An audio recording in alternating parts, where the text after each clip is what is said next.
सबसे पहले हम लोग जो देखे थे उसमें था पॉजिटिव कैटलिस्ट। पॉजिटिव कैटलिस्ट तो ग्राफ में इसको बताए थे आपको। पॉजिटिव कैटलिस्ट क्या होता है? रेट ऑफ रिएक्शन को एनहांस करता है by reducing there activation energy. Catalyst कभी भी इनिशियल और फाइनल पोजीशन को चेंज नहीं करता है। तो अगर यहाँ पोटेंशियल एनर्जी और राइट साइड में प्रोग्रेस ऑफ रिएक्शन है या रिएक्शन कोऑर्डिनेट है, तो अगर ये एक्चुअल ग्राफ है जो स्टार्टिंग में बिना कैटलिस्ट का, पॉजिटिव कैटलिस्ट क्या करेगा? इसके वैल्यू एक्टिवेशन एनर्जी को चेंज कर देगा without changing their initial and final position. So reactant का वही पोजीशन है, प्रोडक्ट का वही है। ये बिना कैटलिस्ट का एक्टिवेशन एनर्जी, इसको E1 बोलते हैं। एंड ये वाला जो डॉटेड वाला से दिखाया जा रहा है वो क्या है? With catalyst. सो E2 क्या था? E2। तो हम लोग को ध्यान रखना होता है positive catalyst is that catalyst which increases the rate of reaction by reducing the value of activation energy. यहाँ पे आप देख सकते हैं E2 का वैल्यू कम है, E1 का वैल्यू ज्यादा है। ये E2 है विद कैटलिस्ट एंड E1 है कौन सा? Without catalyst. Without catalyst. कल एक हम लोग एक एक्सप्रेशन प्रूफ किए थे एंड एक्सप्रेशन क्या था? log K2 by K1 equal to E1 minus E2 by 2.303 R into 1/T। ये एक्सप्रेशन था, ठीक है ना? कल प्रूफ किए थे इसे हम। So we have expression log K2 बटा K1 बराबर E1 minus E2 by 2.303 R into 1/T, जहां E1 है activation energy without catalyst, E2 है activation energy with catalyst and R का वैल्यू तो पता है। अगर ये कैलोरी में होगा तो 2 रखिएगा, जूल में रहेगा तो 8.3 रखेंगे और T टेम्परेचर इन केल्विन है। K2 K1 is the K2 है रेट कांस्टेंट विद कैटलिस्ट और K1 है रेट कांस्टेंट विदाउट कैटलिस्ट। तो ये पॉजिटिव कैटलिस्ट का डायग्राम था। अगर हम लोग नेगेटिव कैटलिस्ट का बात करेंगे तो क्या था यहाँ पे? नेगेटिव कैटलिस्ट में हम लोग देखे थे potential energy and progress of reaction का ग्राफ। ये है without catalyst, this is without catalyst. अगर हम नेगेटिव कैटलिस्ट डालेंगे तो क्या करेगा? वो एक्टिवेशन एनर्जी का वैल्यू को बढ़ा देगा। वैल्यू ऑफ एक्टिवेशन एनर्जी क्या होगा? इंक्रीज कर जाएगा। नहीं तो यहाँ पे क्या देखेंगे? ये है जो अब ये जो डॉटेड वाला वो क्या है? E2 है और बिना डॉटेड वाला क्या है? E1 है।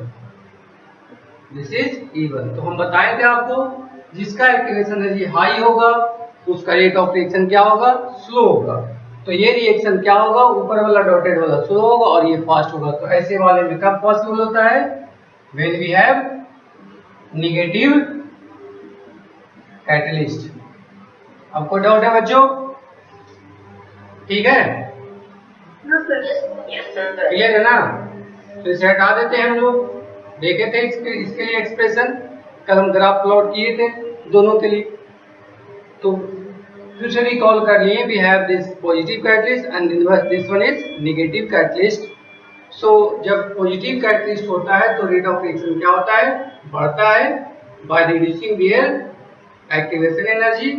और नेगेटिव कैटलिस्ट होता है तो रेट ऑफ रिएक्शन घटता है क्योंकि उसमें एक्टिवेशन एनर्जी इंक्रीज करता है। ठीक है, एक छोटा सा रिजल्ट था जो हम लोग देखे थे कि कौन सा ग्राफ में कौन सा पीक वाला क्या बताता है? Activation energy, threshold energy, forward activation energy, backward activation energy, इन सबको हम लोग अभी देख लेंगे। ठीक है, तो देखते हैं हम लोग backward activation energy, forward activation energy, इन सब का टर्म्स देखेंगे। हटा दे से, क्लियर है ना बच्चों? ठीक है, yes sir.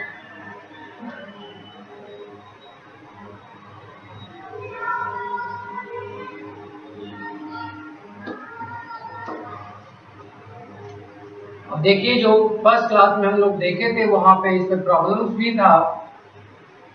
We have potential energy and this one is progress of reaction। अगर रिएक्शन का ग्राफ ऐसा है तो बताइए एंडोथर्मिक है या exothermic? This graph is plotted for exothermic और एंडोथर्मिक, जल्दी बताइए। Exothermic, very good, because reactant की एनर्जी ज्यादा है। ये रिएक्टेंट का एनर्जी है ना, इसको कैसे दिखाते हैं? ER से। And this is for product energy EP. ठीक है, इन दोनों के गैप को क्या बोलते हैं हम लोग? Delta H. ये जो वैल्यू ऊपर से नीचे का गैप है इसको क्या बोलते हैं हम लोग? Delta H. ठीक है, यहां से यहां का ग्राफ को हम लोग बोलते हैं एक्टिवेशन एनर्जी किसका? फॉरवर्ड का। ये ऊपर वाला एरो किसका है? फॉरवर्ड का। एंड ये जो ग्राफ है यहां से यहां तक का उसे बोलते हैं activation energy for backward reaction. This is for backward. इन दोनों को जोड़ दिया जाए, इस पिक से नीचे रिएक्शन कोऑर्डिनेट का जो लाइन है इन दोनों को अगर ज्वाइन करेंगे इसे कहते हैं हम लोग थ्रेशोल्ड एनर्जी ईटी। क्या कहते हैं इसे हम? Threshold energy. अब अगर आप डायग्राम से देखें तो सब चीज क्लियर हो जाएगा। जिन बच्चों को डाउट था असाइनमेंट में भी हम लोग देखे हैं वो क्लियर हो जाएगा। क्या है यहाँ पर? अगर हम डायग्राम देखें तो ईटी देखिए ये दोनों के लिए कॉमन है। रिएक्शन कोऑर्डिनेट से एक्स एक्सिस से पीक का ग्राफ है ना, एक्टिवेटेड कॉम्प्लेक्स पॉइंट से लेकर यहाँ तक का ग्राफ एनर्जी को क्या बोलते हैं? Threshold energy. ये किसके बराबर होगा? सो एक्टिवेशन एनर्जी बैकवर्ड रिएक्शन का प्लस ईपी प्रोडक्ट का energy plus activation energy backward reaction का, या दूसरा कह सकते हैं एक्टिवेशन एनर्जी फॉरवर्ड का ये वाला और energy of reactant. So threshold energy का वैल्यू क्या होगा? थ्रेशोल्ड एनर्जी इक्वल टू क्या लिखेंगे हम? थ्रेशोल्ड एनर्जी बराबर लिख सकते हैं activation energy of forward reaction plus energy of reactant. Energy of reactant ये लिख सकते हैं, इसको शॉर्ट में ईटी लिखते हैं ईटी। या अगर बैकवर्ड रिएक्शन का लिखना है इस वाले का तो क्या लिख सकते हैं? A of backward reaction plus EP is equal to क्या होगा? Threshold energy. This is threshold energy. Clear है डायग्राम से बच्चों? डायग्राम से क्लियर है? क्लियर है बाबू? ठीक है फिर तो ये हमारा थ्रेशोल्ड एनर्जी हम रिएक्टेंट का लिखे चाहे प्रोडक्ट का लिखे दोनों का वैल्यू सेम ही है। ये फॉरवर्ड लिखाएगा रिएक्टेंट में और प्रोडक्ट में लिखाएगा बैकवर्ड एक्टिवेशन एनर्जी। तो ईटी दोनों का कॉमन है, यानी ये दोनों क्या होगा? सेम होगा। अब रही बात डेल्टा एच का, सो डेल्टा एच का मान क्या होगा यहाँ पे? So delta H equal to हम क्या लिखेंगे यहाँ पे?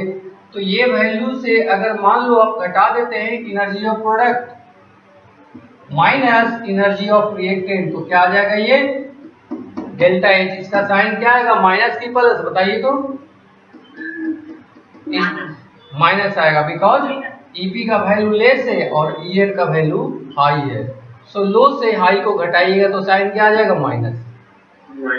इस डेल्टा एच को आप यूज कर सकते हैं एक्टिवेशन एनर्जी का डिफरेंस निकालने में भी।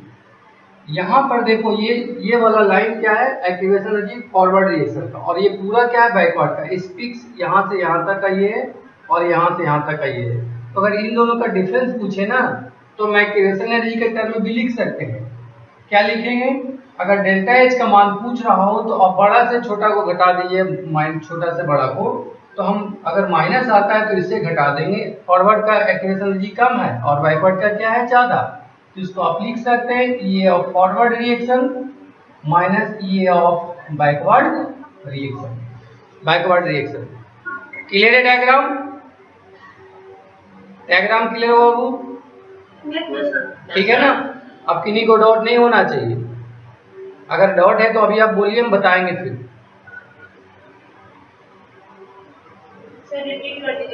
रिपीट कर दे, ठीक है। देखिए हम लोग स्टार्टिंग में पढ़े थे energy diagram for reactant and product. तो इसमें क्या किया जाता है? इसको बैरियर कहते हैं। This is the barrier. Barrier means होता है रोक। अगर इससे कम आप जाएंगे तो रिएक्शन नहीं होगा। तो मिनिमम एनर्जीज के लिए हम लोग पढ़े थे, यहाँ से यहाँ जाने के लिए मिनिमम एनर्जी होता है थ्रेशोल्ड एनर्जी, और यहाँ से यहाँ जाने का मिनिमम एनर्जी होता है एक्टिवेशन एनर्जी। एक बच्चा पूछे थे कि difference between threshold and activation, तो आप देख सकते हैं रिएक्शन कोऑर्डिनेट से ऊपर जाने वाला एनर्जी को बोले थ्रेशोल्ड, और रिएक्टेंट जो इनिशियली वहां से एक्टिवेटेड कॉम्प्लेक्स तक जाने में जो एनर्जी है वो है फॉरवर्ड रिएक्शन या activation energy.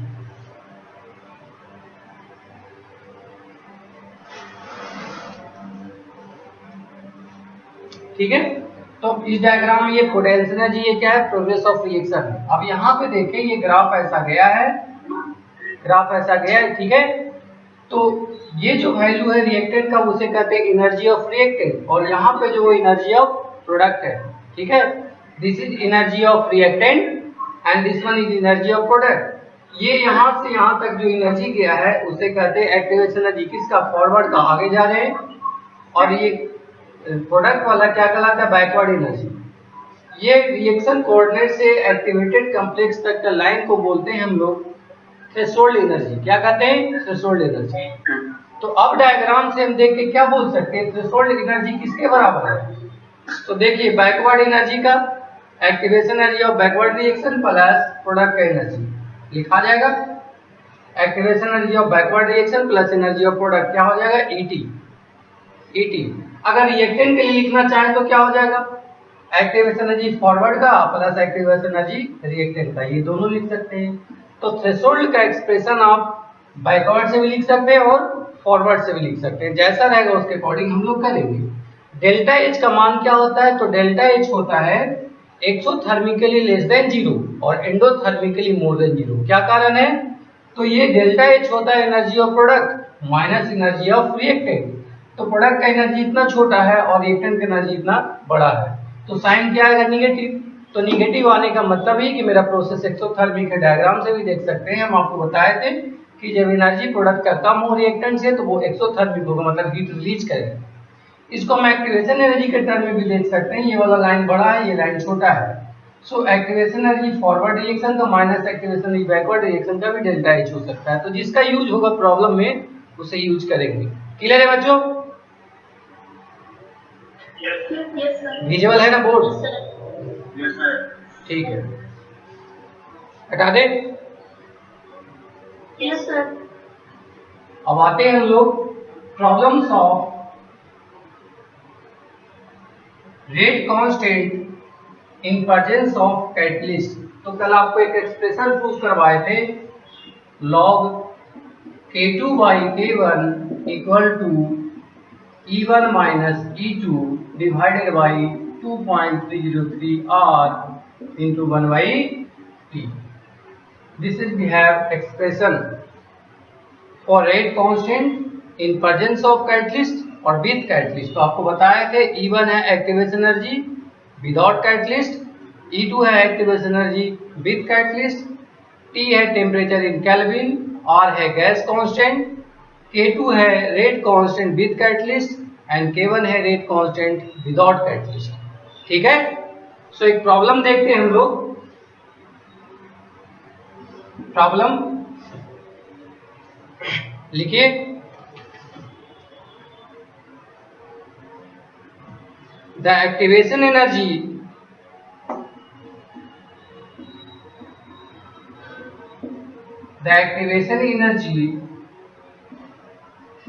of a first order reaction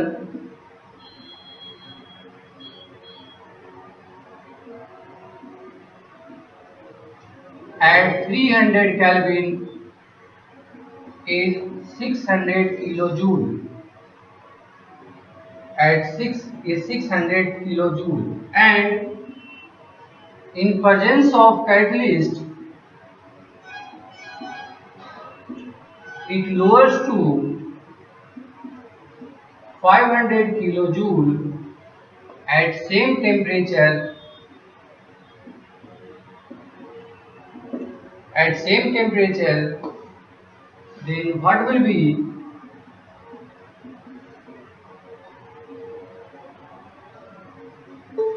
ratio of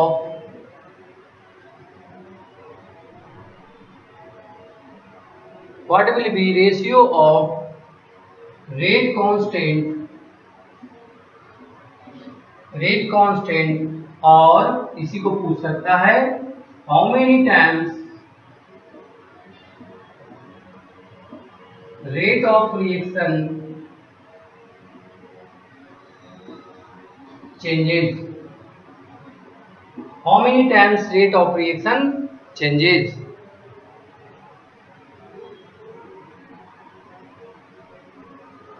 How many times rate of reaction changes?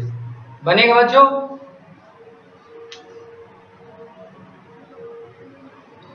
देखिए बनाइए, तो देखिए प्रॉब्लम पे रिपीट कर रहे हैं, क्या बोल रहा है, activation energy of a first order reaction at 300 kelvin is 600 kilo joule.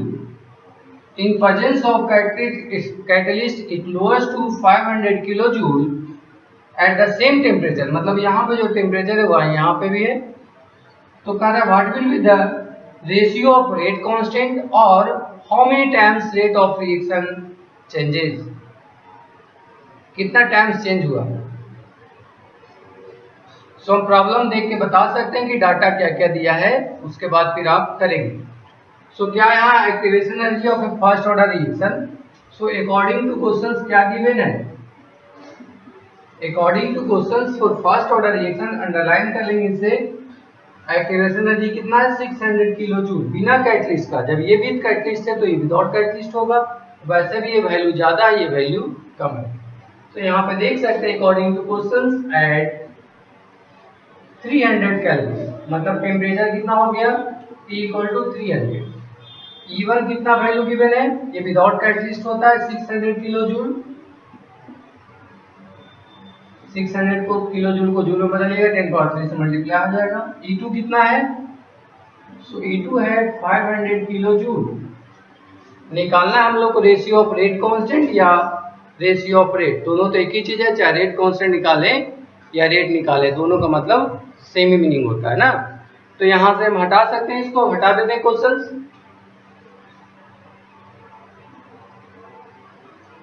इस एक्सप्रेशन को हम लोग यूज करेंगे, तो क्या है मेरे पास एक्सप्रेशन, यहाँ पे लिखा हुआ है, यहीं पे लिख देते हैं, since we have this expression so therefore log K2 बटा K1 कितना हो जाएगा, E1 कितना है 600 किलो जूल, इसको आप 10 पावर 3 कर सकते हैं जूल में कन्वर्ट करने के लिए, माइनस E2 कितना है 500 किलो जूल, इसमें 10 पावर 3 आ जाएगा, डिवाइडेड बाई 2.303, R का वैल्यू 8.314 एंड टेम्परेचर कितना है 300 केल्विन। सब तो पता है, ये log K2 के टर्म में तो एंटी लॉग लेंगे तो आ जाएगा वो रिलेशन। तो पहले इसको सिंपलीफाई कर लेते हैं, तो क्या हो जाएगा, ये 10 पावर 3 कॉमन, 500 से 600 से 500 घटेगा तो 100 बच जाएगा इनटू 10 पावर 3, नीचे क्या है 2.303 8.314 इनटू 300, सो 2 जीरो कैंसिल हो जाएगा। सो मेरे पास आ गया log K2 बटा K1 बराबर 1000 है ऊपर में और नीचे है 2.303 इंटू 8.314 डिवाइडेड इंटू 3। इसको सिंप्लीफाई कर लेंगे, जो वैल्यू आएगा फिर क्या ले लेंगे आप एंटी लॉग, इसको सिंप्लीफाई करेंगे तो उसके बाद क्या ले लेंगे एंटी लॉग। तो सिंप्लीफाई कर लीजिए, सिर्फ मल्टीप्लाई डिवाइड करना है। अब इसको लाने के लिए क्या करेंगे, तो लिखेंगे taking anti log, taking anti log on both side. तो क्या मिलेगा हम लोग को एंटी लॉग लेने से, ये लॉग खत्म तो इधर हो जाएगा K2 बटा K1 और ये हो जाएगा एंटी लॉग ऑफ कितना इस वैल्यू का। इस वैल्यू को सिंप्लीफाई करके ला सकते हैं, कितना आया है, इसको सिंप्लीफाई कर सकते हैं हम लोग,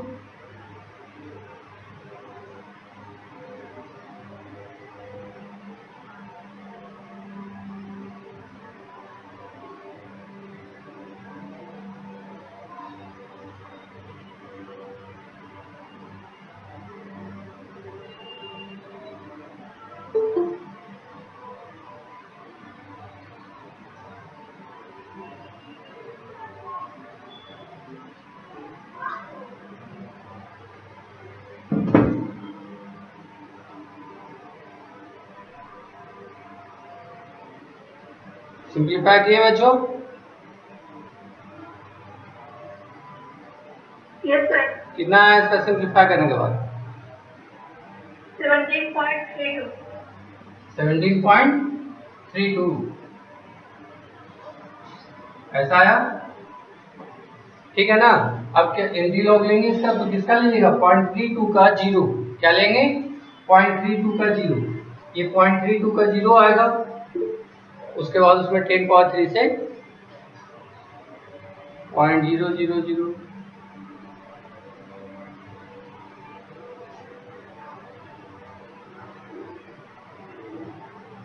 एंटी लॉग लिए इसका 0.32 का 0 ले लेंगे एंड देन उसको 10 पावर 17 से मल्टीप्लाई कर देंगे। सही है, आ जाएगा ना? क्लियर है बच्चों? ठीक है, ऐसा बन जाएगा क्वेश्चन। तो जब भी हमारे पास विद कैटलिस्ट विदाउट कैटलिस्ट होगा तो हमारे पास टेम्परेचर क्या रहता है? सेम। तो ये वैरी नहीं करेगा। कल वाले टॉपिक में देखे थे टेम्परेचर डिफरेंट था तो रिलेशन अलग था। तो दो अलग अलग टेम्परेचर होगा तो लास्ट डे वाला एक्सप्रेशन यूज करेंगे। अगर विद कैटलिस्ट विदाउट कैटलिस्ट होगा तो we will use this relation, और रिलेशन यूज करने के बाद हम लोग आंसर ले आएंगे। क्लियर है? समझ में आ गया सभी को? ठीक है, हटा दें इसे।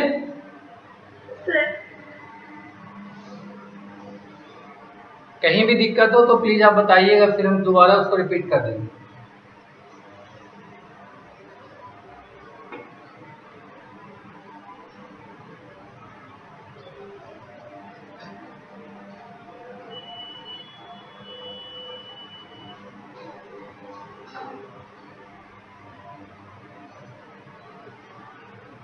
नेक्स्ट देखिए, एक रिएक्शन होता है पैरेलल रिएक्शन। पैरेलल रिएक्शन या कंसेक्यूटिव रिएक्शन कहलाता है। पैरेलल रिएक्शन का यूज कब होता है? जब एक रिएक्शन एक समय में एक से अधिक प्रोडक्ट बनाता हो तो उसे क्या कहते हैं हम लोग? Parallel reaction. एक ही समय में एक से अधिक प्रोडक्ट बनाता तो क्या कहते हैं उसे हम? Parallel reaction. तो क्या कहलाता है parallel reaction? So those chemical reaction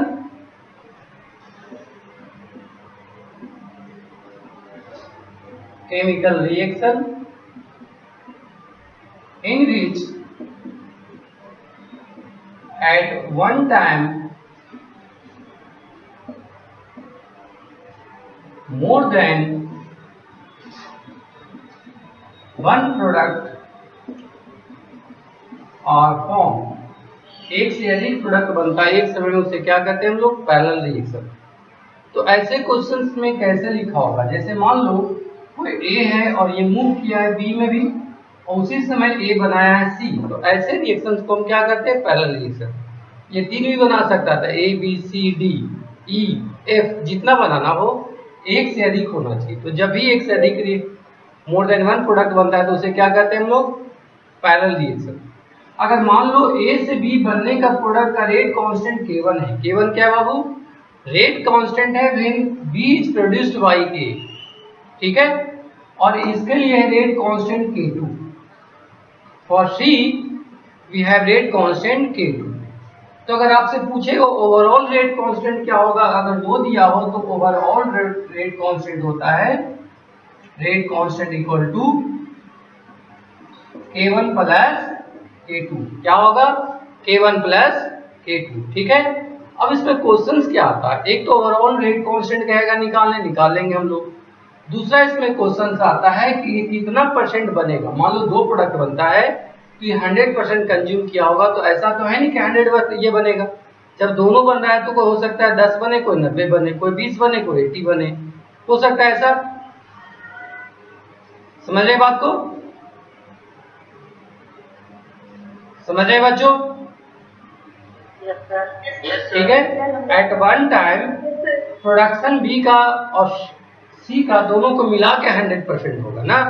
तो ऐसा हो सकता है कि ये 20 बने तो ये 80 बनेगा, ये 10 बने तो ये 90 बनेगा, ये 40 बने तो ये 60 बनेगा, ऐड करके 100 होना है। तो अगर किसी प्रॉब्लम में इसका परसेंटेज आपको पता हो तो ये निकाल लेंगे, 100 में घटा देंगे। अब है कि परसेंटेज निकालते कैसे है?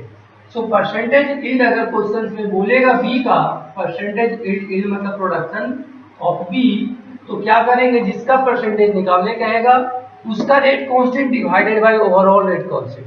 जिसका परसेंटेज कहेगा निकालने उसका rate constant divided by overall rate constant into 100, क्योंकि परसेंटेज निकाल रहे हैं। फ्रैक्शन निकालने का था तो सिंपल रेशियो ले लेते ना। तो अगर परसेंटेज यील्ड बी का बोलता है तो आप क्या बोलेंगे? K1 by K1 plus K2 into 100। मतलब जिसका परसेंटेज प्रोडक्ट क्या कहेगा निकालने उसका rate constant divided by overall rate constant into 100। वैसे अगर सी का कहता निकालने परसेंटेज ऑफ सी, तो क्या होगा बोलिए? परसेंटेज ऑफ सी क्या होगा?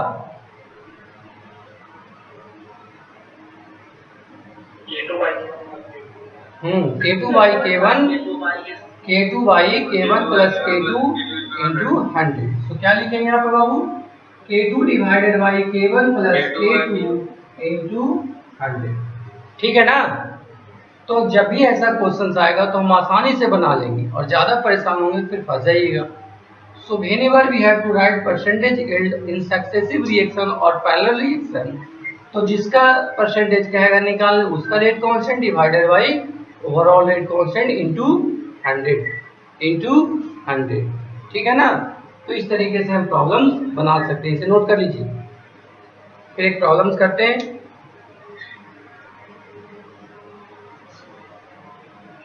हेडिंग है पैरेलल रिएक्शन और सक्सेसिव रिएक्शन और कंसेक्यूटिव रिएक्शन, जो बोल दे।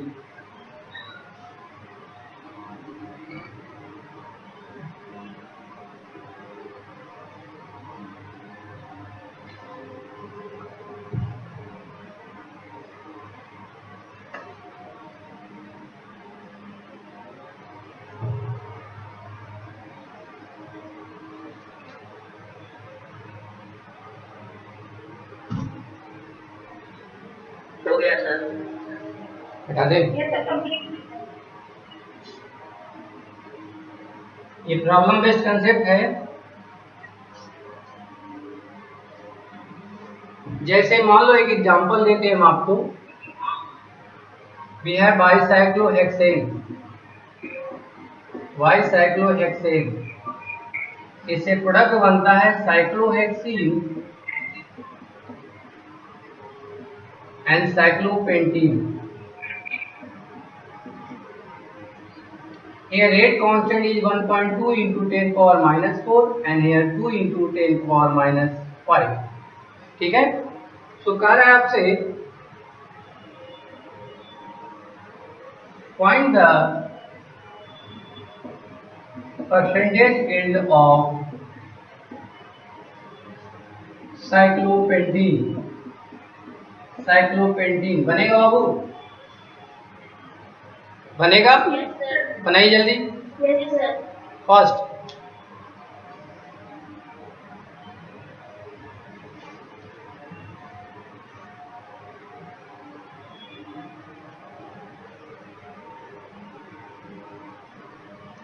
तो अभी विजुअल है ना बोर्ड? Yes sir. ठीक।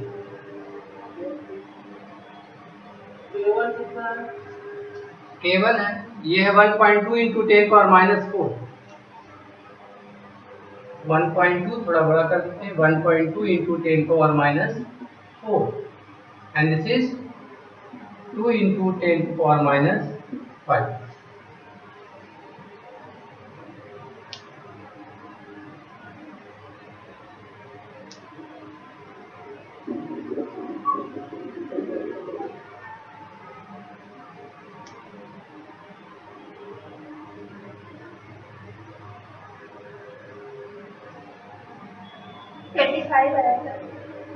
अच्छा देखते परसेंटेज में बाबू, परसेंटेज पूछ रहे ना, तो परसेंटेज पॉइंट में इसमें नहीं आएगा।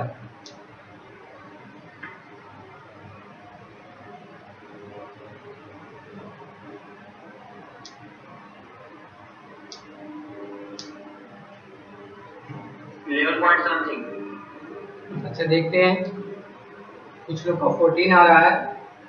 So we have bicyclohexane, it produces cyclohexene and cyclopentene. We have to write the percentage yield of cyclopentene. So इसमें ओवरऑल रेट कांस्टेंट क्या हो जाएगा? K1 plus K2। मान लो इसको हम कहते हैं K1, तो ये से क्या कहेंगे आप? K2। किसी को K1 K2 कह सकते हैं। So we have K1 and K2। तो परसेंटेज yield ऑफ साइक्लोपेंटीन का क्या रिजल्ट होगा? तो आपको पता है जिसका परसेंटेज निकालने का आता है प्रोडक्ट का, उसका rate constant divided by overall rate constant into 100। सो साइक्लोपेंटीन का रेट कांस्टेंट है 2 into 10 power minus 5 divided by overall 1.2 into 10 power minus 4 plus 2 into 10 power minus 5 into 100। तो वैसे तो जोड़ने में बहुत आसान लगता है, लेकिन यहाँ पे ऑर्डर 10 पावर माइनस 4 है, यहाँ 10 पावर माइनस 5, इसमें बच्चे कंफ्यूज हो जाते हैं। तो हम क्यों कंफ्यूज होंगे, छोटा वाला को कॉमन ले लेंगे 10 पावर माइनस 5 को। तो क्या होगा यहाँ पे 2 इंटू 10 पावर माइनस 5 ऊपर में, नीचे में ये 10 पावर माइनस 5 अगर कॉमन लेंगे तो 10 से मल्टीप्लाई हो जाएगा, नहीं इसको हम क्या लिख सकते हैं 1.2 इंटू 10 पावर माइनस 5 इंटू 10, कोई दिक्कत, 10 पावर माइनस 4 को क्या लिख सकते हैं 10 पावर माइनस 5 इंटू 10 पावर 1, जुड़ के वही हो जाएगा -4। क्यों किया ऐसा, बिकॉज ऊपर -5 है ताकि कैंसिल हो जाए। वैसे भी छोटा वाला कॉमन लिया जाता है, तो छोटा 10 पावर -4 बड़ा है, 10 पावर -5 को बड़ा छोटा है, तो सही कॉमन लेना है, तो ऐसे हम सिंप्लीफाई कर लेंगे। बहुत सारे बच्चे इसी में कंफ्यूज हो जाते हैं ना, तो कभी भी एग्जाम में क्वेश्चन आएगा तो डायरेक्ट जोड़ने घटाने वाला तो देगा नहीं, कुछ ना कुछ चेंजेस करके देगा, तो उसे हम देखकर बनाएंगे।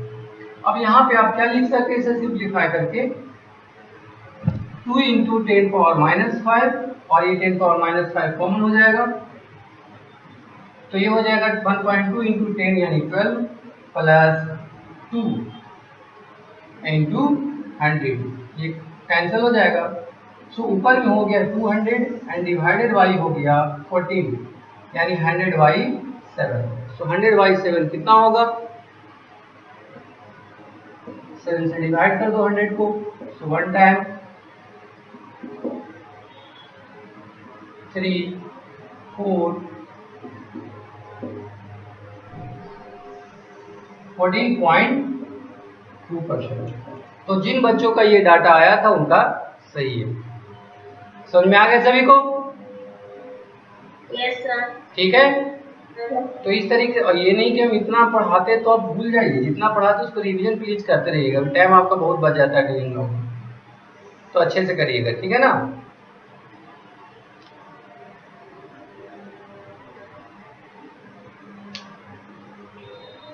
सर नीचे में 1.2 इंटू 10 -4 है ना। हाँ -4 है बाबू, तो इसको हम -5 किए, तो -5 करिएगा -4 को, तो 10 से मल्टीप्लाई करना होगा, समझिए बात। 10 का पावर -4 को अगर आप चाहते हैं बराबर करके लिखना 10 पावर -5, तो ये तो संभव नहीं है, लेकिन इसी में अगर गुना कर दें हम 10, तो 10 का मतलब 10 का पावर 1, ये दोनों पावर जोड़ के फिर क्या हो जाएगा -4, ठीक है। ठीक है बाबू,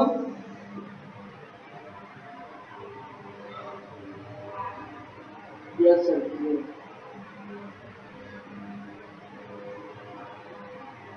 हटा दें। Yes sir.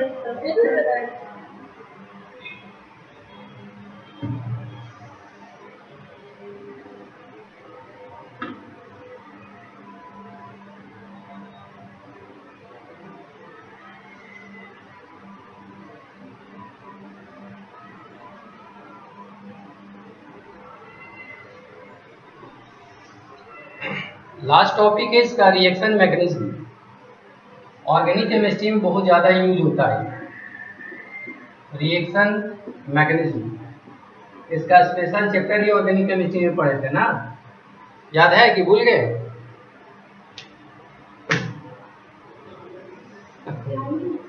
ठीक है, पढ़ते हैं इधर से।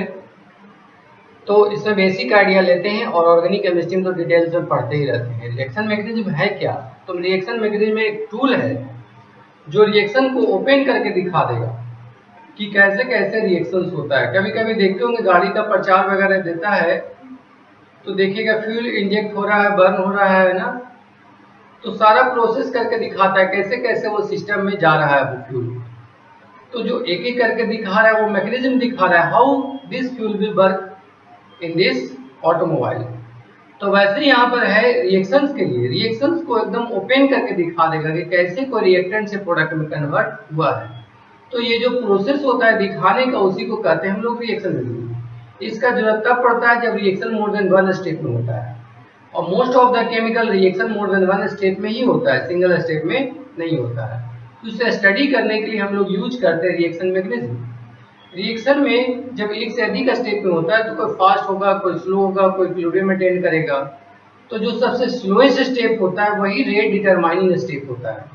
रिएक्शंस में जो सबसे स्लोएस्ट स्टेप होता है उसे क्या कहते हैं? Rate determining step. जैसे मान लो कि आप क्रिकेट खेल रहे हैं और किसी ओवर में आपका, एक ओवर में 1 रन लगा तो आपका रेट क्या हो जाएगा, स्लो हो जाएगा। मतलब वो डिसाइड करेगा कि आप कैसे खेले थे, ठीक है ना। तो जो स्लोएस्ट स्टेप होता है वो क्या डिसाइड करता है, rate of the chemical reaction. तो कहीं पे भी ब्रैकेट में अगर स्लो लिखा हो तो रिएक्शन कैसा होगा, वो क्या होगा, rate determining step. Rate determining मतलब जो रेट लॉ लिखते थे हम, के A power N, K A power X, B power Y, वो किससे लिखते थे, तो वहां पे तो हम एज्यूम करते थे। यहाँ पे हम जो रिएक्शन में जो सबसे स्लोएस्ट स्टेप होगा उससे दे करके लिखेंगे आरडीएस, मतलब रेट कैसे लिखाएगा। तो हम जानते हैं what is reaction mechanism. So reaction mechanism क्या है, it is a tool by which we know how chemical reaction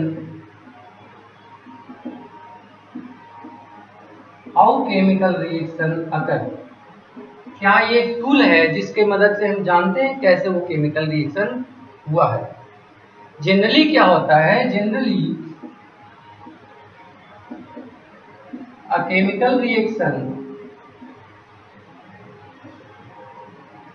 occur in more than one step, और जब मोर देन वन स्टेप होता है तो उसे बोलते हैं हम लोग complex reaction. More than one step. To study this we learn reaction mechanism. क्या कहते हैं उसे, reaction mechanism. Slowest step is known as rate determining step। जो सबसे स्लोएस्ट स्टेप होगा उसे क्या कहेंगे, रेट डिटरमाइनिंग, शॉर्ट में लिखते हैं आरडीएस, रेट डिटरमाइनिंग स्टेप। तो पहले हम डिफिनीशन के बारे में जानते हैं, उसके बाद हम इसमें जाएंगे। First of all what is reaction mechanism. तो ये एक टूल है, जैसे मैथमेटिक्स एक टूल है जिसके मदद से हम फिजिक्स को समझते हैं। अगर मैथ नहीं आता तो आपको फिजिक्स भावना नहीं जाएगा। फिजिक्स में क्या हो रहा है सिर्फ लॉ जानेंगे, सारी चीज का स्टडी हम किसके मदद से करते हैं, मैथ की मदद से। तो मैथ क्या है, टूल है जिसके मदद से हम फिजिक्स को स्टडी करते हैं। पता है सबको, ठीक है ना। तो वैसे ही मैकेनिज्म क्या है, मैकेनिज्म एक टूल है जिसके मदद से हम रिएक्शंस के बारे में जानते हैं कैसे वो केमिकल रिएक्शन होगा। तो जनरली क्या होता है, केमिकल रिएक्शन अगर होता है मोर देन वन स्टेप में। क्या होता है, मोर देन वन स्टेप में। अब मोर देन वन स्टेप में होता है तो उसको स्टडी करने के लिए हम लोग रिएक्शन मैकेनिज्म पढ़, उसे कहते हैं रेट डिटरमाइनिंग स्टेप। ठीक है बच्चों, ठीक है ना, लिखिए, हो गया, हटा दें। Yes, sir.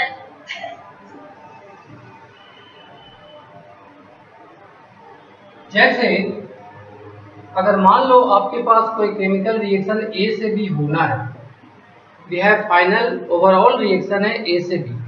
अब ये एक से अधिक स्टेप में होता है, जैसे पहले ए से गया बी, ए से गया सी, सी से गया डी, ठीक है, डी से गया बी, ये दोनों फास्ट है और ये क्या है, स्लो है। क्या ये स्लो है। तो अब आपको पता करना है कि आपका जो मैकेनिज्म लिखा हो वो सही है कि गलत। जैसे ही हम लिख तो दिए या क्वेश्चंस में लिखा होगा, लेकिन ये मैकेनिज्म सही कि गलत, तो कैसे पता करेंगे, इसको जोड़िएगा, ऐड करने के बाद अगर यही रिएक्शंस आ गया तो आपका मैकेनिज्म क्या होगा, सही होगा। अगर ऐड करने के बाद ये नहीं आता है तो मेरा मैकेनिज्म क्या माना जाता है, रॉन्ग। समझ गए बच्चों। अगर किसी केमिकल रिएक्शन का हम मैकेनिज्म लिखते हैं और लिखने के बाद उसका ओवरऑल रिएक्शन ओरिजिनल इक्वेशन से मैच कर जाए तो समझ जाए आपका मैकेनिज्म क्या है, करेक्ट है। ठीक है ना, ठीक। तो ओवरऑल रिएक्शन आएगा कैसे, तो इन सभी को हम क्या कर लेंगे, ऐड करेंगे। क्या करेंगे बाबू, ऐड करेंगे। सो ऐड करने से लेफ्ट साइड में क्या हो जाएगा, A plus C plus D, और राइट साइड में होगा C plus D plus B. अब देखो डी से डी हवा खा गया, सी से सी चला गया, क्या बच गया, ए से बी। सो फाइनली मेरे पास ये आ गया, यानी मेरा मैकेनिज्म क्या था, ये सही था। अब है कि इसमें रेट डिटरमाइनिंग स्टेप कौन सा है, बताइए तो कौन सा स्टेप रेट डिटरमाइनिंग है, कौन सा, सेकेंड स्टेप। तो रेट, हाँ सी से डी, तो जो भी रेट के बारे में बताएगा वो यही बताएगा। इसमें इन्वॉल्व सिर्फ सी है, तो हम रेट बराबर क्या लिखेंगे, के सी का कंसंट्रेशन पर पावर 1, जितना कोफिशिएंट वो लिखा जाएगा। समझ गए बात। सो रेट लॉ हम किसके मदद से लिखते हैं, जो सबसे स्लोएस्ट स्टेप हो। जैसे मान लो कोई दूसरा एग्जांपल ऐसे ही हम लिख देते हैं, a + 2b है और मूव किया सी और ये लिखा हो स्लो स्टेप है, सबसे स्लो स्टेप है, डायरेक्ट लिखें तो यहाँ पे रेट लॉ क्या लिखाएगा, बोलिए रेट लॉ क्या लिखाएगा, के ए पे पावर 1, एक्स नहीं बाबू, कोफिशिएंट है ना, स्लोएस्ट स्टेप में मोलेकुलरिटी और ऑर्डर सेम होता है, ये एलिमेंट्री रिएक्शन होता है, ठीक है। सिंगल स्टेप पे होने वाले को एलिमेंट्री कहते हैं, उससे मोलेकुलरिटी और ऑर्डर सेम होता है। मोलेकुलरिटी होता है जितना नंबर भाग लिया, तो ए का 1 और बी का 2, यानी इसका ऑर्डर 2 है, ठीक है। तो क्या लिखेंगे, बी पे पावर 2, आगे लिखने, ठीक है बच्चों, ठीक है। तो हाँ जितने भी है ना सब एलिमेंट्री है ये सब, ये कॉम्प्लेक्स रिएक्शन था। और ये जो तोड़ तोड़ के लिखा रहता है वो कौन सा एलिमेंट्री रिएक्शन, उसे कहते हैं जिसमें ऑर्डर और मोलिकुलरिटी सेम होता है। ऑर्डर कहते हैं एक्सपेरिमेंटल क्वांटिटी को, और मोलिकुलरिटी कहते हैं कितने मॉलिक्यूल्स का पार्टिसिपेट किया केमिकल रिएक्शन में। तो इसमें ए का 1 भाग लिया और बी का 2, तो ऑर्डर भी 1 हो जाएगा इसका, और इसका ऑर्डर क्या हो जाएगा 2। ये तभी पॉसिबल है जब रिएक्शन एलिमेंट्री हो। तो जब रिएक्शन में लिखा हो कि एलिमेंट्री या स्लोएस्ट स्टेप हो, तो जितने भी मैकेनिज्म में स्टेप तोड़ के लिखा जाता है वो कौन सा रिएक्शन होता है, एलिमेंट्री, अलग अलग सिंगल सिंगल। इसमें ऑर्डर और मोलिकुलरिटी क्या होता है, दोनों सेम। सो ए के रेस्पेक्ट में 1 है और बी के रेस्पेक्ट में 2 है, ठीक है बाबू, ठीक है ना, हटा दें। इस पे एक प्रॉब्लम देखते हैं कैसा, एक प्रॉब्लम बनाते हैं जो आईआईटी जेईई में क्वेश्चन आया है।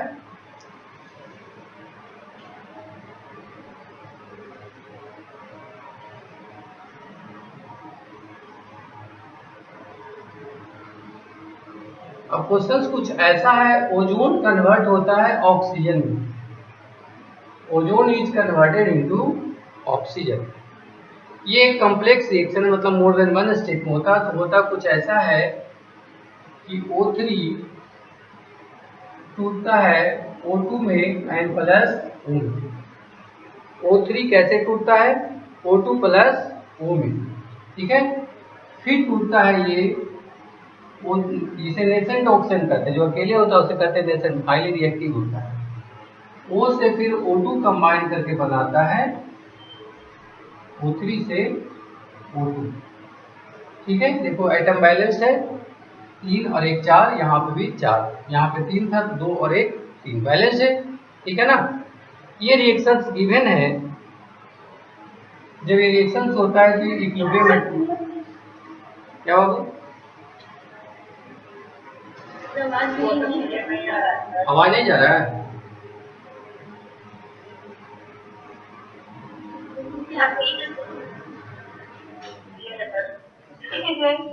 क्लियर है ना। देखिए अब यहाँ पे क्या है, O3 से O2 बनता है ओजोन से ऑक्सीजन, तो ये बैलेंस है। ये 2 स्टेप में होता है, स्टेप 1 एंड स्टेप 2 में, ठीक है।